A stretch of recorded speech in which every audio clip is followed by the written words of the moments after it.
উপজেলার রেসিডেন্ট মহোদয় আমাদের একটা দাবি ছিল, সেই দাবির পরিপ্রেক্ষিতে আমরা ইউএনও মহোদয়কে একটা চিঠি দিয়েছিলাম। সেই চিঠির পরিপ্রেক্ষিতে ওখানে একটা লাল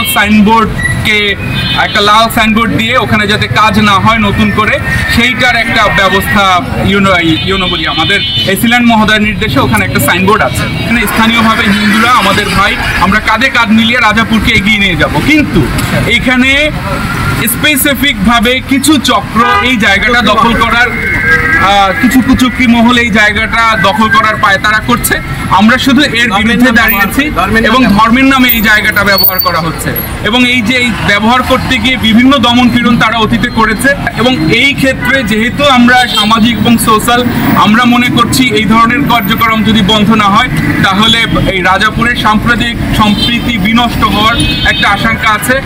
এবং রাজাপুরে আমরা কোনো ধরনের সাম্প্রদায়িক দাঙ্গা বা কোনো ধরনের সাম্প্রদায়িক বৈষম্যমূলক আচরণ আমরা এটাকে বরদাস্ত করবো না। এটা লাউড অ্যান্ড পুরে ইতিমধ্যে আমাদের বিভিন্ন জায়গার বিভিন্ন সরকারি জমিগুলো বিভিন্নভাবে যারা আসলে কি বলবো, আমরা বাংলাদেশে অনেক সময় শুনি আমরা যে মুসলমানরা হচ্ছে সংখ্যাগরিষ্ঠ আর অন্য ধর্মের হিন্দু ভাইয়েরা হচ্ছে সংখ্যালঘু।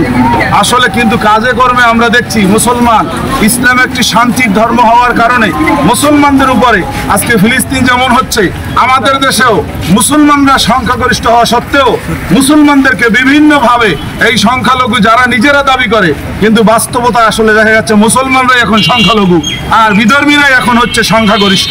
তাহলে বাংলাদেশে আমাদের গ্রামগঞ্জে একটি কথা বলে যে এ তো খেলা না, এ তো হাসনারে মারার কল। আসলে আমাদের সরকারি জমিগুলো সরকার বিভিন্ন তার প্রজেক্ট গ্রহণ করতে পারে, কিন্তু সেক্ষেত্রে একটি মন্দির থাকবে যার যে ধর্ম নিরাপদে পালন করবে, এতে আমাদের কোনো আপত্তি থাকবে না। পুরো প্রতিবাদ জানাচ্ছি, এই জায়গা থেকে আমরা কখনোই এটা করতে দেব না। এটা সরকারি জমি, সরকার ব্যবহার করবে, এদেশের মানুষ ব্যবহার করবে, তাই বলে তারা এটা ব্যবহার করতে পারবে না। কি বলেন আপনারা?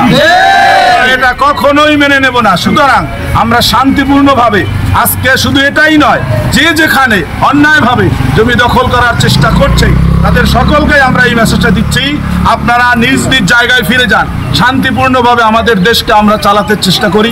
আমাদের এদেশ থেকে আন্দোলনের মুখে অন্যায়কারীরা কেউ টিকতে পারে নাই, আজ পর্যন্ত টিকতে পারবে না, ভবিষ্যতেও আমরা থাকতে ইনশাআল্লাহ এই অন্যায় করতে পারবে না। এ ব্যাপারে আমরা বদ্ধপরিকর। আল্লাহর কাছে আমরা দোয়া করি আমরা যেন সকলে যার যে ধর্ম নিয়ে এই এলাকায় আমরা বসবাস করতে পারি, কেউ যাতে অন্যায় করতে না পারে, অন্যায়ের সাহস না পায়, এই ব্যবস্থাটুকু, এই তৌফিকটুকু আল্লাহর কাছেও আমরা কামনা করছি।